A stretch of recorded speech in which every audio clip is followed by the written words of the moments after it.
I know something's wrong before I even step out of the building. It's the way people are standing still, watching, not working. The company parking lot isn't usually dramatic. Executives leave quietly. Interns avoid eye contact. Assistants move fast. Today, there's a circle, and in the center of it, Celeste, my wife, the CEO. She's standing beside my car. Not just any car. My car. Black, polished, custom interior, gifted to me 3 years ago. From my father. His last birthday present before the stroke took him. She's laughing at something someone says. And in her hand, my keys. I don't speak yet. I just watch. Dylan Cross stands in front of her. New intern. 24. Sharp suits. Sharper smile. He's holding a coffee like he already belongs in executive spaces. Celeste twirls the key fob once in her fingers. Don't scratch it, she says lightly. Then she tosses it. Just like that. Dylan catches it midair. The small beep of the car unlocking echoes louder than it should.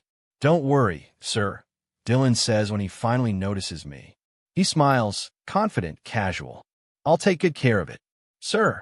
The word feels like a joke. Celeste doesn't look at me. You barely drive it, she says calmly. He needs it for client runs. Client runs. My throat tightens. That car isn't just metal and leather. It's the last thing my father ever gave me. The last thing he ever picked out himself. You gave him my keys, I say evenly. Celeste finally glances at me. They're company registered, she replies. Technically. There it is. The corporate shield. The legal angle. The CEO voice. Owen appears beside me. Quiet but furious. Bro, he murmurs under his breath. She did that on purpose. I don't answer. I just watch Dylan open the driver's door. He slides in like he's been waiting for this moment. The engine starts. Smooth. Powerful. It sounds wrong with him behind the wheel. Celeste checks her watch. We have a client lunch in 40 minutes, she says to Dylan. Make sure you review the numbers. Of course, he replies. She smiles at him. That smile used to be mine. Celeste, I say. She turns slightly impatient. Yes. In front of the entire staff, her expression barely shifts. It's a car, Daniel. It's not just a car. But I don't say that. Because if I explode, I lose. If I shout, I become the insecure husband. If I make it emotional, she wins. I swallow everything that's rising in my chest. You could have asked, I say calmly. I'm the CEO, she replies. I don't ask for operational decisions.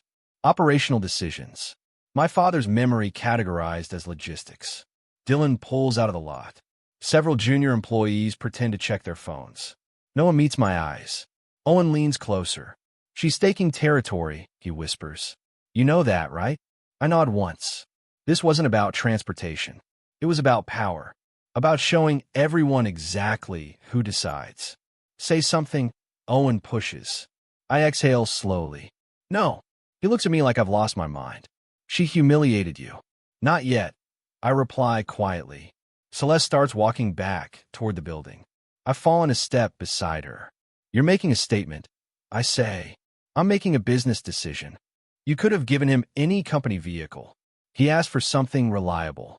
And mine isn't personal. It's registered under the company umbrella, she says evenly. You agreed to that. Agreed. Back when trust felt mutual. Back when we didn't weaponize technicalities. You didn't even look at me. I say. She stops walking. Now she does look at me. Daniel, don't turn this into something it's not. What is it then? Leadership. The word lands heavy. She softens her tone, just slightly. You barely use it, she says. It's inefficient. I stare at her. I know this tone. It's the tone she uses in board meetings when she's already decided the outcome. You're right, I say. She blinks. Owen looks at me sharply. You're right, I repeat. Efficiency matters. Celeste studies me carefully now. Because she expected friction. She expected resistance. She didn't expect surrender. Good, she says. I smile. Not wide. Not angry. Measured. You're right, I say again. I'll thank you properly. Her eyebrow lifts. Publicly. There's a flicker in her eyes. Just for a second. Uncertainty. Because now she doesn't know what I'm thinking. And that's the first move on the board. She walks back into the building without responding. Owen grabs my arm. What are you doing? He demands. I watch the empty parking space where my car used to sit. If I explode, I lose, I say quietly. And if you don't, I see the whole board. He studies my face. You're not letting this go, are you? I finally let the smile reach my eyes. No, I say calmly. I'm just getting started. The annual Q3 gala is Celeste's kingdom. Crystal lights, floor-to-ceiling screens, music calibrated to feel expensive. She stands on stage in a silver dress that catches every spotlight like it was designed for this exact moment. Employees adore her. Investors trust her. Press follows her. And tonight, she expects me to stand beside her and smile like always. Small, supportive, decorative. Owen nudges me near the back of the ballroom. You sure about this? He asks quietly. I'm sure, I reply. Dylan parks my car out front like it's part of the show. He leans against it, waving at junior staff who giggle like he's already promoted. The engine is still warm. I can smell it from here. My father's leather seats. My father's steering wheel. My father's last gift. Celeste finishes her speech to applause. Our growth is proof of vision and decisive leadership, she says confidently. The crowd cheers. Sophie Lynn, our PR head, claps harder than anyone, scanning the room to measure reactions. Celeste gestures toward me. And of course, she adds, smiling, none of this would be possible without my husband's quiet support. There it is. Quiet. The word she uses when she wants me harmless. I step onto the stage. The mic feels heavier than usual. Celeste squeezes my hand briefly. Performance. I smile at the crowd. I won't take long, I say smoothly. Light laughter. I just want to thank my wife for being so generous. More laughter. Celeste nods approvingly, even with things that don't belong to her. The crowd laughs louder. They think it's a joke. Sophie's clapping falters for half a second before resuming. Celeste's smile stiffens. I continue. It takes a strong leader to give away assets for operational efficiency. Investors chuckle. Dylan, outside, waves again when the cameras catch him by the car. I keep smiling. My father used to say, if you give something away, make sure you understand what it's worth. A softer laugh ripples through the room. Celeste leans closer to the mic. Daniel, she whispers through her smile, wrap it. I will, I say. I nod toward the tech booth. And because gratitude should be visual, I prepared a small thank you slideshow. The lights dim. The first photo appears. My father, standing in our driveway, handed me the car keys. The crowd quiets. The next slide. The title paperwork, registered in my name, not the company's. The third slide. A copy of the trust documents. Highlighted clause. Personal inheritance assets remain separate property unless voluntarily transferred. A murmur moves through the room. Celeste's hand tightens around mine. What are you doing? She breathes. Thanking you. I reply softly. The next image. A close-up of the original gift inscription inside the glove compartment. Asterisk to my son. Drive forward, never backward. Dad, asterisk. The laughter is gone now. The room is alert. Investors exchange glances. Board members shift in their seats. Sophie stops clapping entirely. Dylan, outside, lowers his hand slowly when he sees the screen through the glass doors. I step closer to the mic. I appreciate decisive leadership, I say calmly. But generosity hits different when the gift wasn't yours to give. Silence. Not hostile, not explosive, just sharp. Celeste releases my hand. Her face has gone pale under the stage lights. I turn slightly toward her. Thank you, I say clearly, smiling again. Applause starts hesitantly, polite, confused. Some think it's a marital joke gone long. Some realize it isn't. Celeste takes the mic back smoothly. And that, she says with a tight smile, is why Daniel handles legacy relations. Forced laughter. She gestures toward the band. Music swells. Event resumes. But the air has changed. After the speeches, she pulls me into a private conference room behind the ballroom. The door shuts hard. Why would you do that to me? She hisses. I loosen my tie slowly. I only thank you. You humiliated me. In front of our staff? Yes. You handed my keys to an intern. It was operational. It was personal. Her eyes flash. You blindsided me. You didn't look at me in that parking lot. That was a business decision. That was my father. Silence lands heavy between us. She runs a hand through her hair, frustrated. You could have spoken to me privately. I tried. You didn't try hard enough. I almost laugh at that. I'm not competing for my own property. You embarrassed Dylan. I educated him. Her jaw tightens. You made me look reckless. No, I say calmly. I made the paperwork visible. She steps closer. You think this is clever? I think it's clear. Her voice drops. You don't get to undermine me publicly. You don't get to erase me publicly. For a moment, neither of us moves. Outside, music plays. Laughter echoes. Business resumes. But in this room, something has shifted. She looks at me differently now. Not dismissive. Not confident. Assessing. Give me those photos, she says suddenly. Why? Now, Daniel. Why? Because they don't belong in circulation. They belong to me. Her eyes sharpen. I'm asking. And I'm declining. Her voice hardens. Give me the files. Now. And for the first time, I see it clearly. This was never about a car. It was about control. And she just realized she doesn't have it. By Monday morning, I'm a jealous husband. It spreads fast. Celeste doesn't yell. She doesn't defend herself publicly. She simply reframes. I didn't realize Daniel was so emotional about a car, she says lightly during a leadership meeting. People laugh. Dylan sits 2 chairs down from her. Some men are sentimental, he adds with a grin. Nothing wrong with that, sir. Sir. He says it with just enough emphasis to make it a joke. The boardroom feels colder than usual. I don't respond. If I argue, I look insecure. If I protest, I look defensive. So I stop arguing, and I start dialing. Owen gives me Hannah Mercer's number. She's not loud, he tells me. She's surgical. I meet Hannah in her downtown office the next afternoon. She doesn't waste time on sympathy. Start from the beginning, she says. I lay out the timeline. The parking lot. The public handoff. The title documents. She reviews the car paperwork first. This vehicle is registered under a personal inheritance trust, she says calmly. It is not company property. I know, which means she cannot legally reassign it for corporate use. Good. She looks up at me. That's not the worst part. She slides another document across the desk. A loan agreement. My name. My signature. My bank account listed as guarantor. I stare at it. What is this? A corporate liquidity bridge loan, she replies. $3 million. My throat tightens. I never signed this. It was executed 2 weeks ago. I was in Tokyo. I know, she says evenly. Your passport confirms it. My hands go cold. That signature isn't mine. It's close enough to pass digital verification. Are you saying she? I'm saying this was authorized using your credentials. The room feels too small. She used my name for a loan? Yes. And I'm legally tied to it. For now. My jaw tightens. She called me petty over a car. I say quietly. This isn't about a car, Hannah replies. No, it isn't. It's about leverage, control, liability.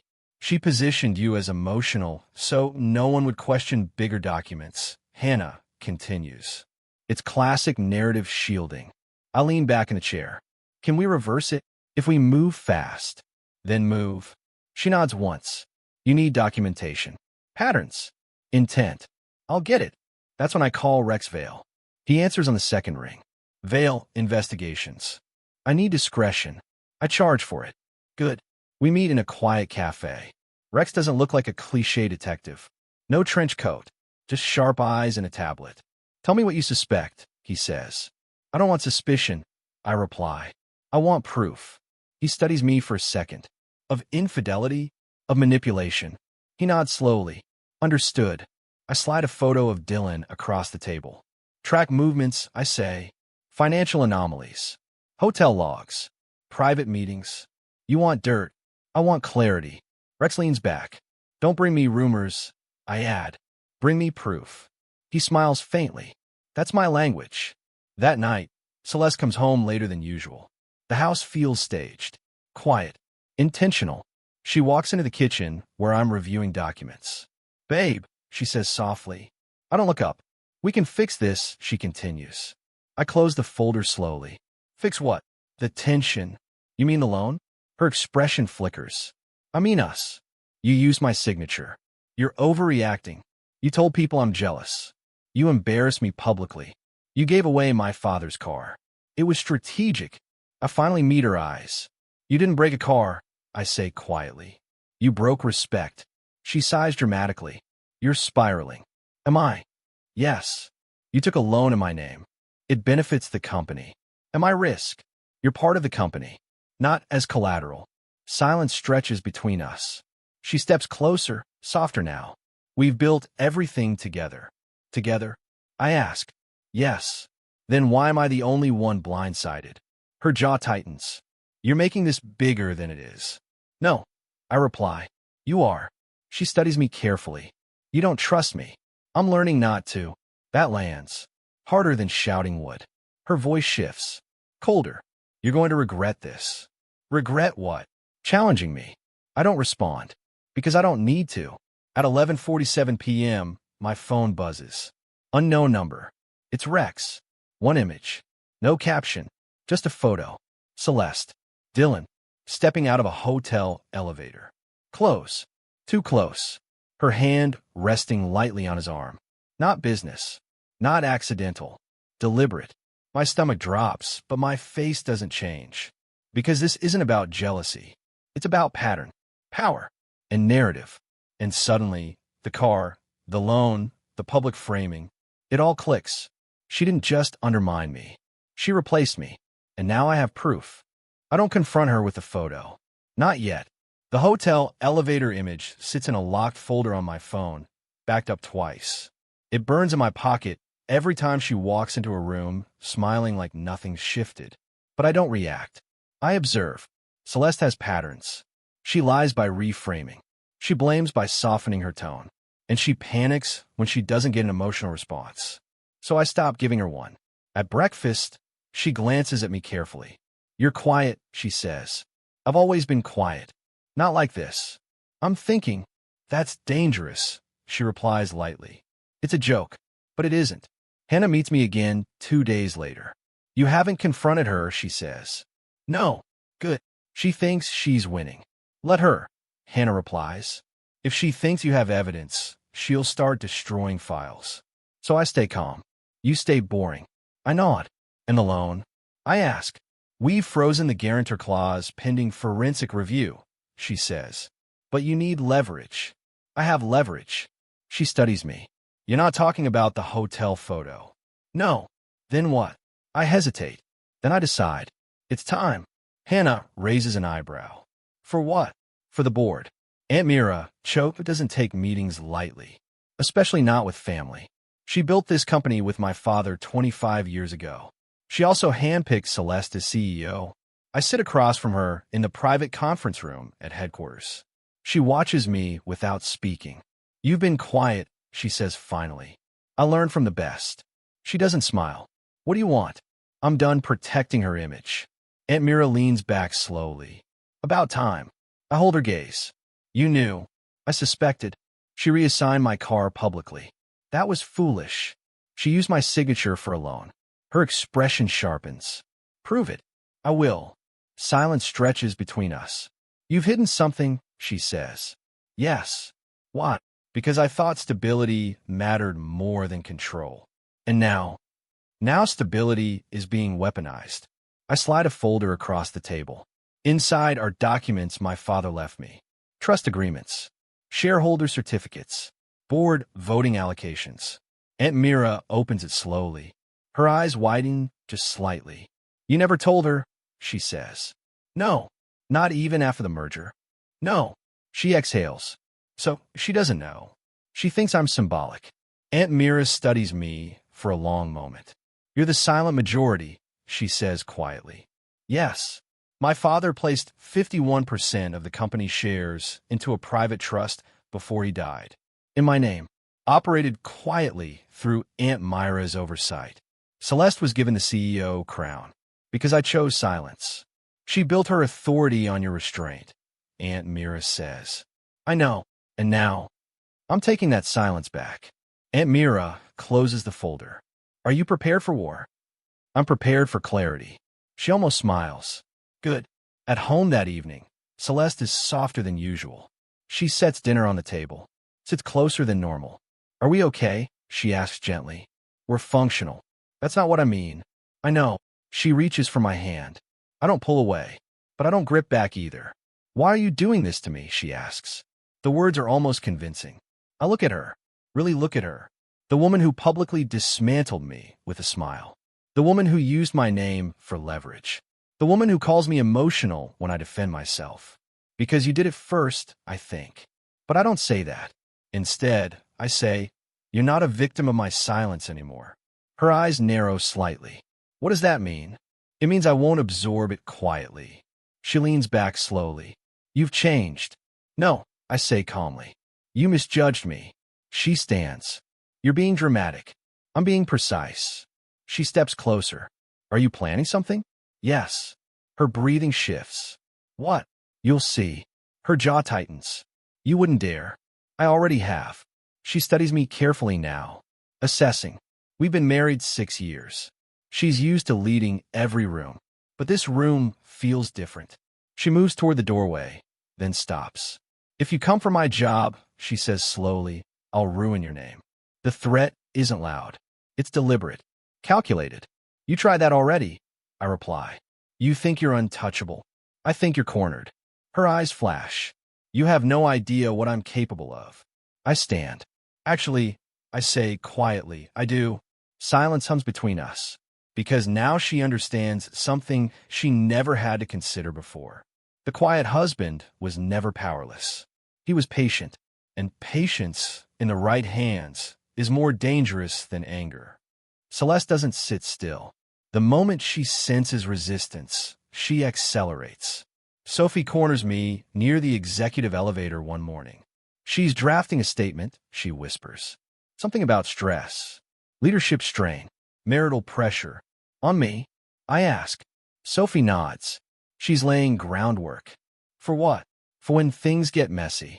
I don't react. Thank you, I tell her. Owen storms into my office an hour later. She's deleting emails, he says. IT flagged unusual account activity. Let her, I reply. Let her. If she scrubs too fast, it looks worse. He paces. Bro, we can hit back. We don't hit back, I say calmly. We document. He stares at me. She's trying to make you look unstable. I know. So do something. I am. That afternoon, Rex walks into my office without knocking. He places a tablet on my desk. You said proof, he says. On the screen, Dylan, 3 nights ago. My car. Music blasting. A rooftop party. Champagne spraying across the hood. The license plate clear in every frame. Rex swipes to the next image. A screenshot of text messages. Dylan to friend. Bro. CEO perks. Husband's too soft to notice. Another swipe. Expense reports. Reimbursements signed by Celeste for client entertainment. Timestamps that don't match any client calendar. She approved fake reimbursements, I say quietly. Yes, Rex replies. And he used the car for personal use repeatedly. Anything else? Rex nods once. He drinks. My jaw tightens. How much? Enough. That night, the call comes at 1:18 a.m. Is this Daniel's CO? The officer asks. Yes. This is Officer Hernandez. Your vehicle has been involved in a traffic stop. My chest tightens instantly. Is there damage? No collision. The driver was pulled over for erratic movement. Who was driving? A Dylan Cross. Of course. He registered a .09 blood alcohol level. Silence. We're impounding the vehicle overnight. I close my eyes. I'll retrieve it in the morning, I say. When I hang up, I don't feel rage.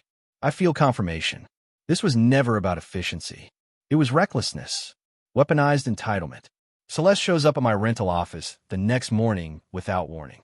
The receptionist looks terrified. She insisted. She whispers. Celeste storms in like she owns the building. Fix it, she says. I don't stand. Fix what? The police situation. He was drinking. It's bad optics. He was driving my car. You need to tell them it's your fault. I look up slowly. My fault. Yes. Say you gave him permission. Say you approved it. This cannot hit the company. I stand now. You handed him my keys. You're his supervisor. No. You're the owner. Yes. Then protect the asset. I am. Her eyes narrow. You're enjoying this. No. I reply evenly. I'm observing consequences. She stepped closer. You think this proves something? It proves he's irresponsible. He's young. He's intoxicated. She lowers her voice. If this becomes public, investors will panic. If it becomes public, it becomes honest. Her jaw tightens. Why are you doing this? You gave him my car, I say quietly. Now you want my spine too? She slaps her palm against my desk. You're being vindictive. I'm being still. You're humiliating me. You humiliated me first. She stares at me like she's seeing someone unfamiliar. You think the board will side with you? I don't need them to side, I reply. I need them to see. Her breathing shifts. Controlled anger turning to calculation. I can still end you, she says softly. You tried. Not fully. There's a knock on my office door. Sophie stands there, pale. Mr. CEO, she says carefully. Aunt Mira called.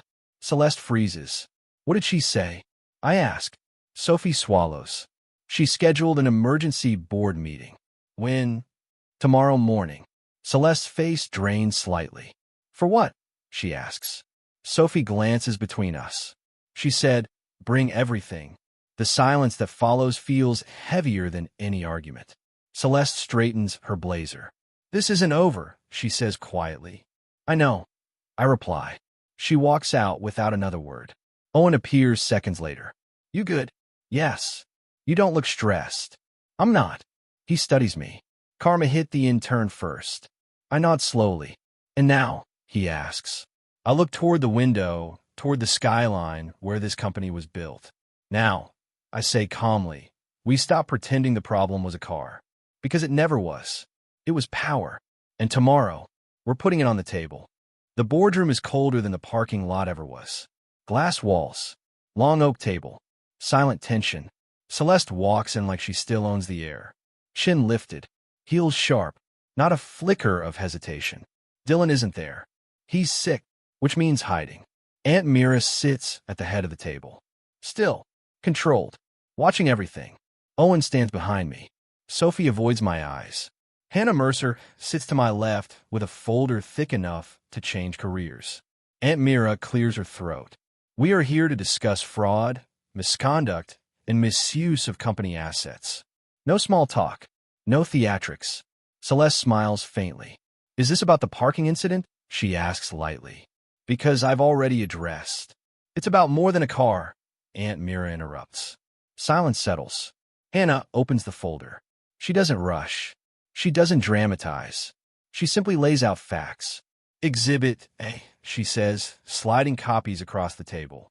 Loan agreement executed under Daniel CEO's name without documented consent. Celeste's smile tightens. That was authorized through forged digital signature replication. Hannah continues calmly. Verified by forensic audit. The room shifts. Board members exchange glances. Exhibit B, Hannah continues. Expense reimbursements submitted by Dylan Cross and approved by Celeste CEO for non-business activities. Screens light up. Rooftop parties. Timestamps. Receipts. Celeste's posture shifts slightly. That's circumstantial, she says. Exhibit C, Hannah adds, hotel records correlating with reimbursement entries. The elevator photo appears briefly.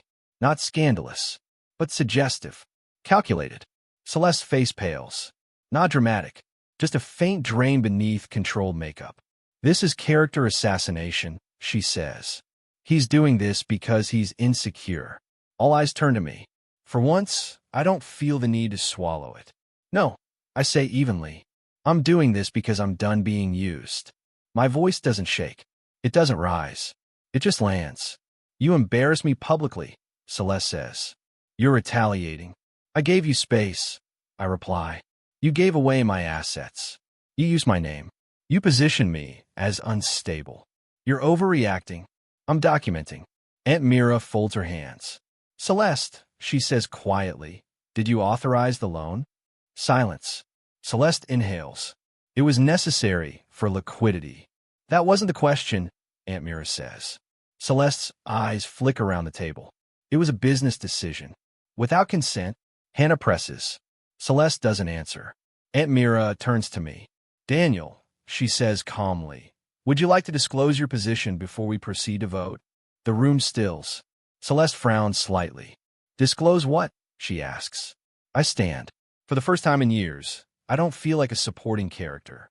My father placed controlling shares of this company into a private trust. I say. 51%. The air shifts audibly. Celeste's expression cracks. What? She breathes. I've never exercised majority authority. I continue. Because I believed in stability. You're bluffing, she snaps. Aunt Mira slides the documentation across the table. It's verified, she says.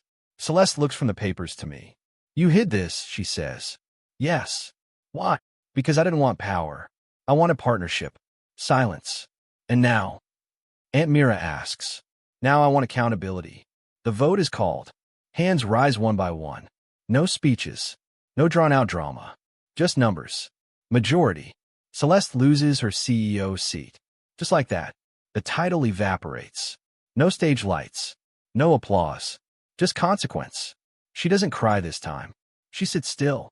Then stands. Board members avoid eye contact. Sophie looks down. Owen squeezes my shoulder once. After the meeting, Celeste follows me into the hallway. No cameras here. No investors. Just fluorescent lighting and echoing footsteps. I never thought you'd actually fight back, she says quietly. I didn't fight, I reply. She studies me carefully. Then what did you do? I stopped protecting you. Her jaw tightens. You destroyed everything. No, I say calmly. You gambled it. She exhales slowly. For a car. For respect. Silence lingers between us. She looks smaller now. Not powerless. Just exposed. You'll regret this, she says softly. I already regretted staying silent. She doesn't respond. She walks away without looking back. That night, I retrieve my car from the impound lot. The officer hands me the keys. Make sure the next driver is sober, he says lightly. I will, I reply. The leather smells like memory. I sit behind the wheel for a moment before starting the engine. Not rushing, not celebrating, just breathing. The next morning, I drive to the cemetery. My father's headstone hasn't changed. The world has. I sit on the grass with the old photos. Him handing me the keys. Him smiling like he believed I'd drive forward. I kept it, I say quietly. The wind moves through the trees. I kept my name. No applause. No victory speech. Just clarity. When I stand, I feel lighter. Not because I won. Because I stopped losing. I get back into the car. Start the engine. Drive forward. This time, not quietly. Not small. Not invisible. Just steady. And intact.